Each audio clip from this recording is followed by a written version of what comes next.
On a sunny Saturday afternoon, Amanda Rivers, a former U.S. Army colonel, walked through the doors of a small neighborhood store in Houston, Texas. Dressed in a slightly wrinkled beige linen shirt, weathered jeans, and comfortable sneakers, she seemed perfectly at ease in this role of an ordinary citizen.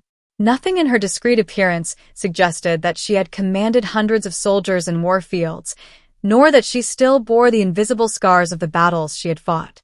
These wounds, deep but silent, had marked her much more than the medals hanging on the wall of her office. At 45, Amanda cherished these simple moments, far from the tumult and overwhelming responsibilities that had punctuated much of her life. That Saturday, she relished the banality of a quick errand, browsing the colorful shelves of the store where the smell of freshly baked bread mingled with that of ripe fruit.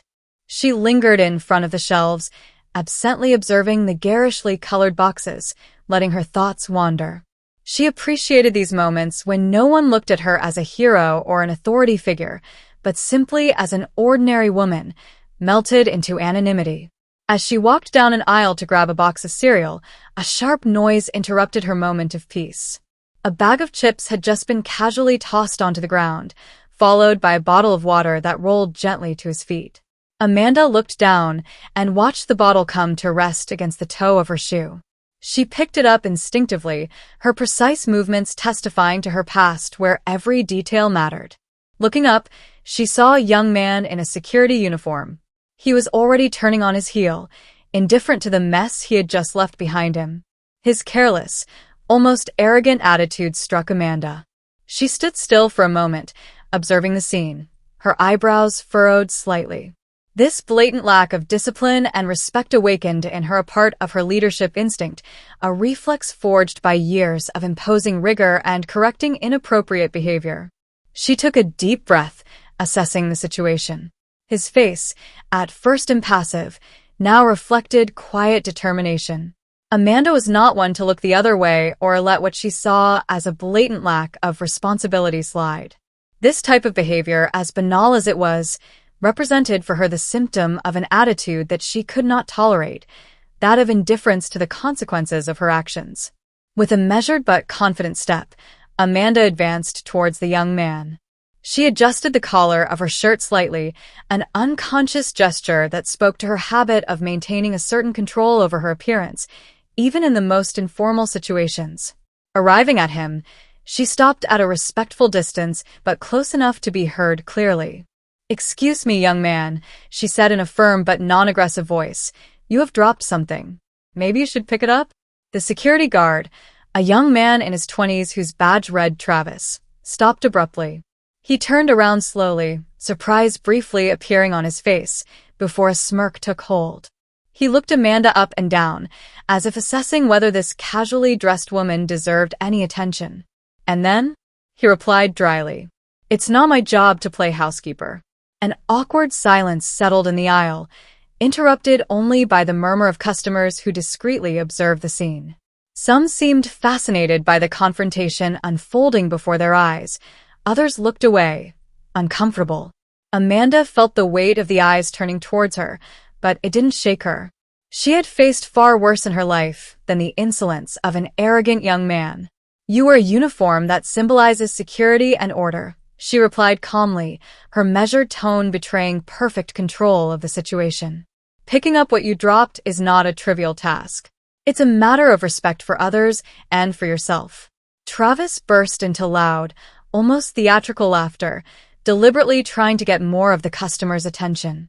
A few heads turned towards them, and Amanda felt phones being discreetly raised to film. The tension in the air was palpable, and each word exchanged seemed to weigh heavier. "Respect? Seriously? Who are you to give me lessons? A customer like any other. Go back and do your shopping and leave me alone," he added mockingly, his voice full of defiance. Travis' cheeky tone raised a few eyebrows among the witnesses. Several customers exchanged perplexed looks, shocked by the attitude of the young security guard. Amanda, impassive, crossed her arms and stared into Travis's eyes. His eyes, although calm, shone with an intensity that forced the young man to hold that gaze longer than he would have liked. "I am a citizen, she replied softly but firmly, who believes that everyone has a responsibility towards others. Your attitude reflects not only who you are, but also the uniform you wear. For a moment, Travis' cocky smile faltered. But he quickly composed himself, adopting a sarcastic tone. You think you're special, huh? Do you think you know everything? I have other things to do than waste time with polite gestures. Amanda took a deep breath, controlling her anger. She knew that this kind of confrontation was not uncommon in a world where respect sometimes seemed to become a rare commodity. She chooses not to raise her voice. It's not a question of politeness, she said with impressive calm.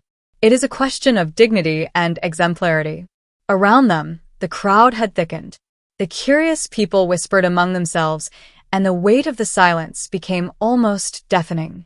The gazes of the customers became more insistent, some moving discreetly to get a better view of the scene. The murmurs mixed with the noise of the air conditioning, amplifying the intensity of the confrontation. Travis, visibly uncomfortable, avoided Amanda's piercing gaze and shrugged casually. Do you really believe that your fine speeches will change anything? He said in an acerbic tone. I'm doing my job, and if you don't like it, too bad for you. Amanda didn't give in.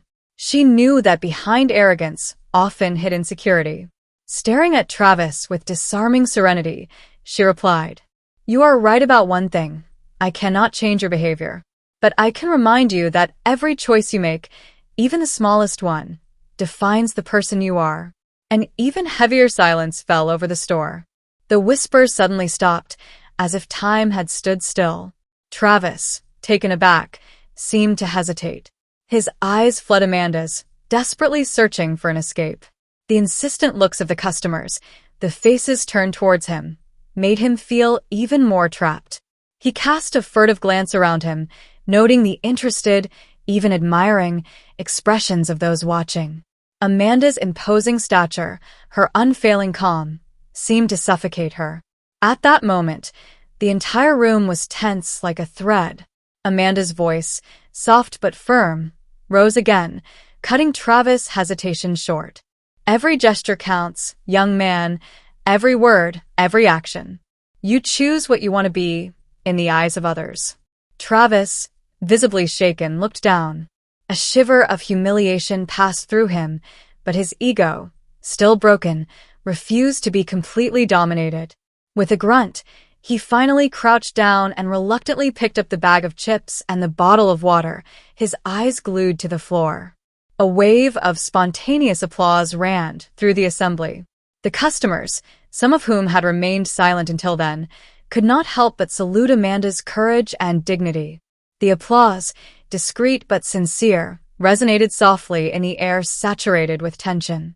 A few smiles crossed the witnesses, some murmuring words of encouragement. Travis, red with shame, mumbled a few inaudible words before rushing towards the back of the store, his cheeks burning as the others looked on. Amanda, true to herself, did not seek to savor her victory. She didn't try to make a spectacle of herself. She just thanked the customers with a slight nod, grateful but discreet. She knew that the real victory lay not in Travis' humiliation, but in the lasting impact of his attitude. She turned towards the shelves again, calmly, without haste, as if the previous scene was just an ordinary moment among many others. She knew that, even if she had not sought recognition, this confrontation would mark more than one mind. The lesson had been taught, not only to Travis, but to everyone who had witnessed the scene.